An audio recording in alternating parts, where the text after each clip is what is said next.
Saudara, 18 parpol telah menyerahkan laporan awal dana kampanye perbaikan atau LADK perbaikan. KPU menyatakan Partai Gelora dan P3 LADK perbaikannya belum memenuhi ketentuan, sedangkan LADK perbaikan PSI dinyatakan belum lengkap dan belum memenuhi syarat.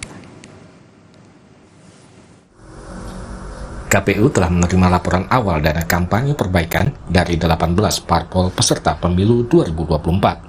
PDIP menjadi parpol dengan laporan awal dana kampanye terbesar.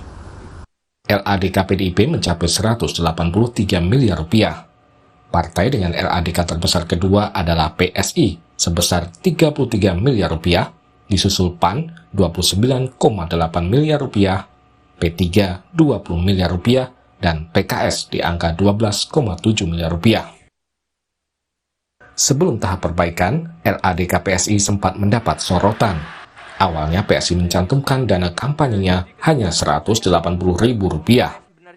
Ketua Umum PSI, Kaisang Pangarep, menyebut partainya salah memasukkan data dan kemudian direvisi menjadi Rp33 miliar. Oh, yang ini yang kita 180.000 itu salah input, nanti dibenerin, nanti bendahara umum yang akan infokan. Udah. Berarti salah input doang Mas atau? Iya, itu salah. Ada nanti sekitar berapa ya? Belasan kalau nggak salah. Belasan apa nih? Belasan juta? Saya belasan juta sih. Belasan miliar? Ada. Nanti nunggu aja, nanti ada dari bendahara umum aja langsung. Belasan rupiah, belasan juta, apa belasan miliar? Ya itu. Oh, alah. Meski 18 parpol peserta pemilu telah menyerahkan perbaikan laporan dana awal kampanye, ternyata masih ada 3 partai yang LADK-nya belum memenuhi ketentuan, yaitu Partai Gelora dan P3.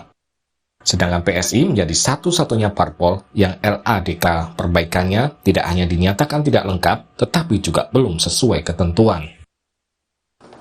KPU menyatakan tidak akan memberikan sanksi pada PSI, P3, dan Partai Gelora yang LADK-nya belum lengkap atau belum sesuai ketentuan. Ketiga parpol bisa tetap mengikuti proses pemilu 2024. Dikutip dari Kompas.id, anggota KPU Idam Khalid menyatakan sanksi pembatalan kepesertaan pemilu diberikan apabila parpol tidak menyerahkan LADK. Sementara PSI, Gelora, dan P3 sudah menyerahkan LADK. Sebelumnya, PPATK mengungkap jelang pemilu 2024 terdapat kenaikan transaksi hingga 80,6 triliun rupiah di rekening calon legislatif dan bendahara parpol. PPATK juga menyebut sebagian transaksi ke rekening bendahara parpol berasal dari luar negeri. Dari 21 partai politik kita temukan, itu tahun 2022 itu ada 8.270 transaksi. Kemudian meningkat di tahun 2023 ada 9.164 transaksi. Jadi mereka juga termasuk yang kita ketahui menerima dana dari luar negeri ya. Teman-teman bisa lihat di sini di tahun 2022 penerimaan dananya hanya 83 miliar. Kemudian meningkat di tahun 2023 menjadi 195 miliar.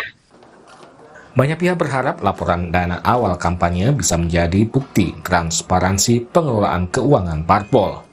Publik menanti peran Bawaslu untuk proaktif dalam mengawasi irasionalitas laporan dana kampanye parpol. Tim Liputan, Kompas TV.